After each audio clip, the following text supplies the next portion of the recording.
Boa tarde, sou a Cláudia Santos Galvão e junto aos meus colegas iremos abordar os principais conceitos das correntes jurídicas: justnaturalismo, positivismo e pós-positivismo.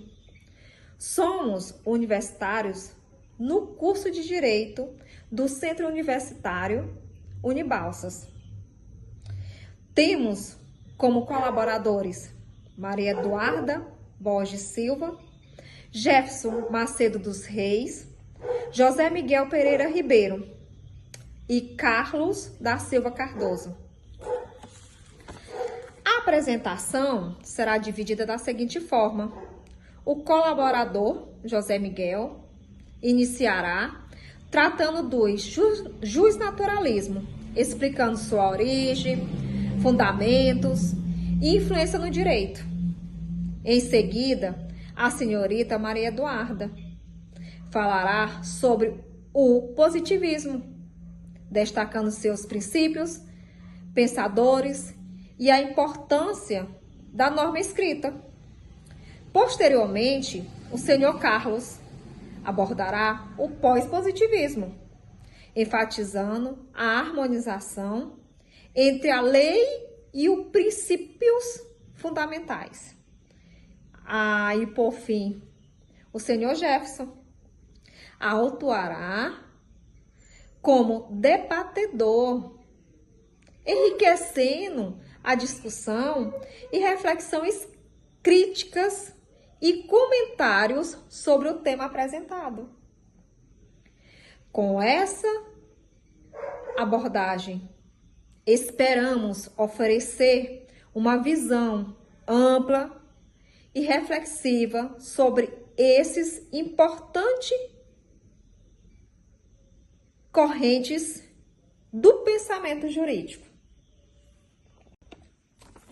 Os termos justnaturalismo, positivismo e pós-positivismo refere-se a diferentes correntes do pensamento jurídico. Elas explicam como o direito deve ser entendido, aplicando e justificando.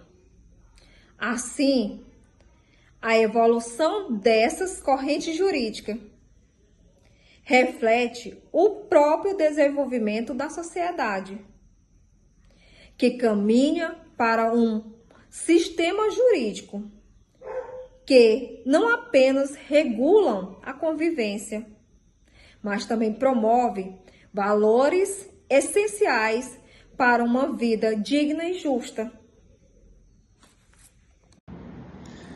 Bem, gente, como já bem colocado pelos colegas, aqui nós vamos debater um pouco sobre essas três correntes, né? Justnaturalismo, positivismo e pós-positivismo, né? Onde a principal, a primeira no caso, que nós falamos como justnaturalismo, é um direito que é considerado como direito universal, né? Imutável, onde podemos ver que não precisa, a característica não precisa estar escrito para ser feito ou realizado aquele dever, como a exemplo o direito à vida, né? Não precisa estar escrito em lugar nenhum. Esse direito já é garantido, né? já é realizado.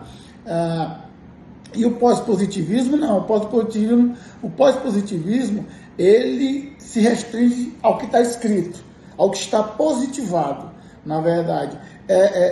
Por exemplo, a lei de trânsito, né? Se você passar da velocidade máxima permitida, você ultrapassar aquele limite, você vai ser punido. Então, se não tivesse algo positivado, algo redigido, escrito, não tivesse a lei especificamente falando, você passaria, né? Você não atenderia.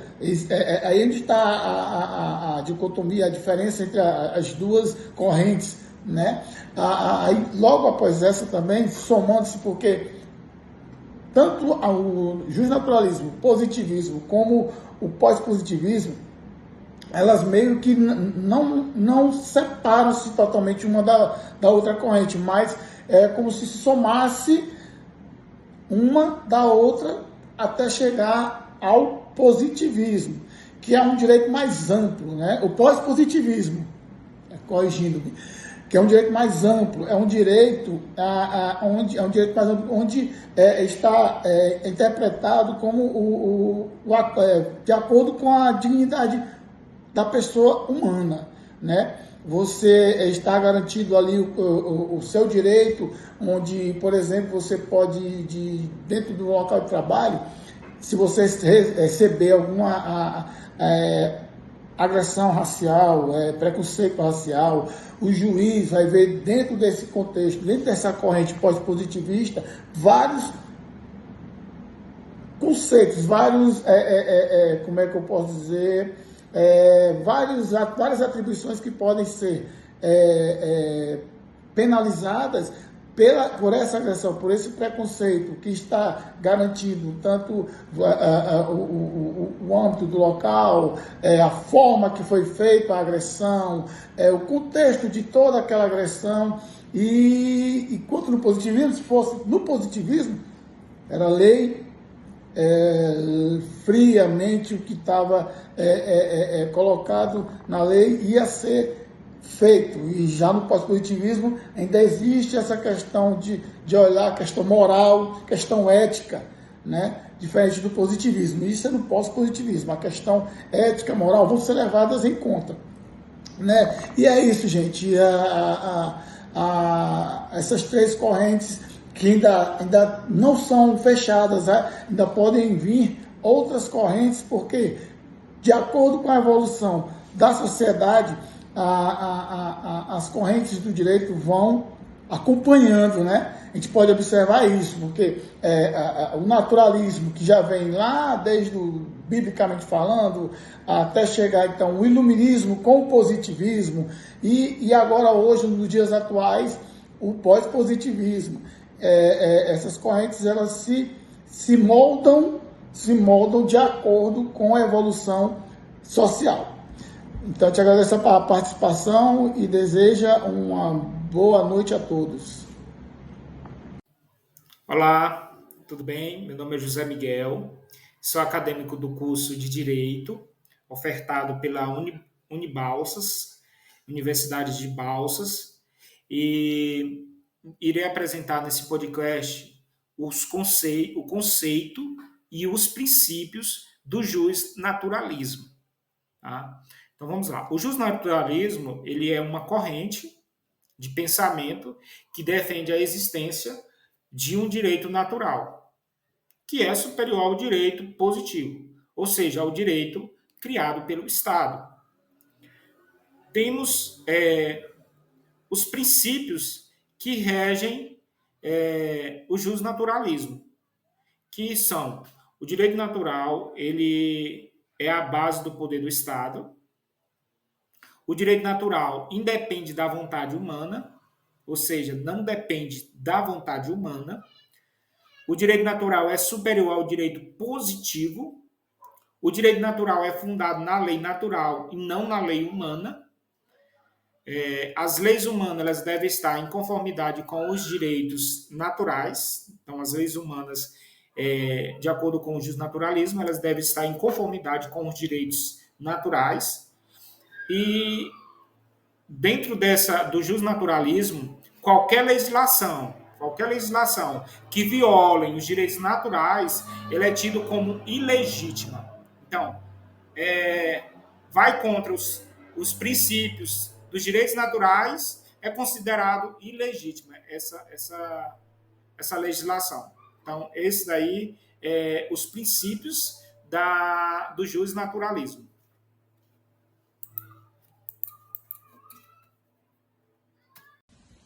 Olá, eu gostaria primeiramente de agradecer pela oportunidade de estar participando de mais um podcast e hoje falando um pouquinho sobre o positivismo.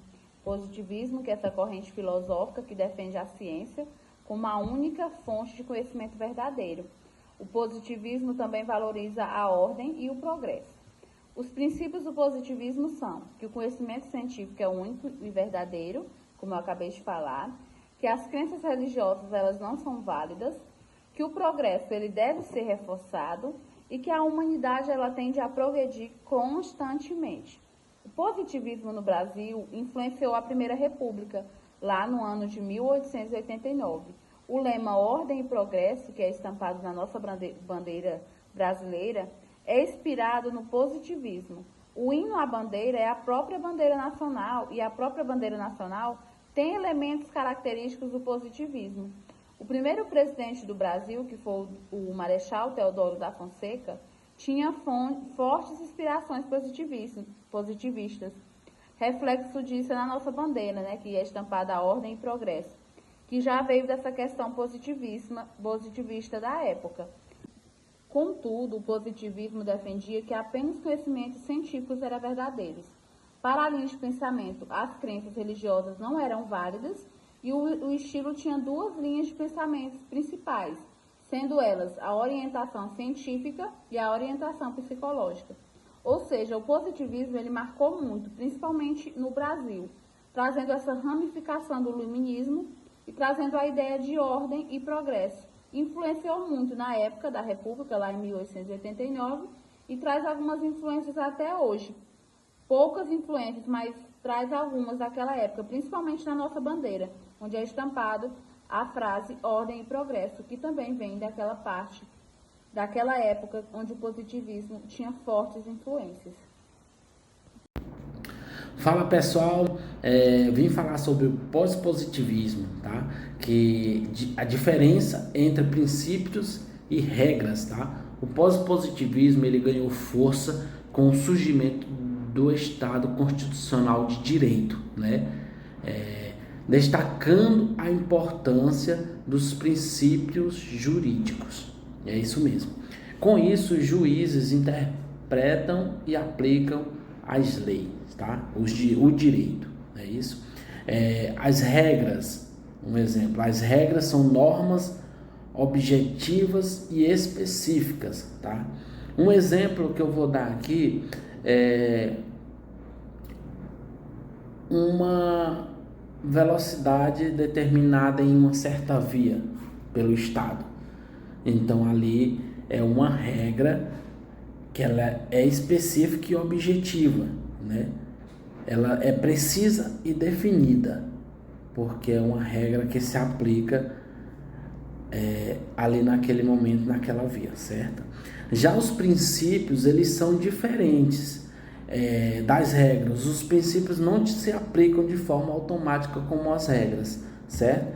Os princípios, um exemplo que eu dou é a união homoafetiva entre duas pessoas. Não há uma regra direta no direito, direta no Código Civil, certo? Mas os juízes podem aplicar o princípio da igualdade, né? Sendo assim garantindo o direito das pessoas do mesmo sexo de se casarem. Essa é a minha parte. Espero ter sanado algumas dúvidas. Vamos para a próxima. Quero aqui agradecer a colaboração dos nossos colaboradores e o Centro Universitário Unibalsas, através da professora Ana Carla, por essa oportunidade. Uma ótima tarde.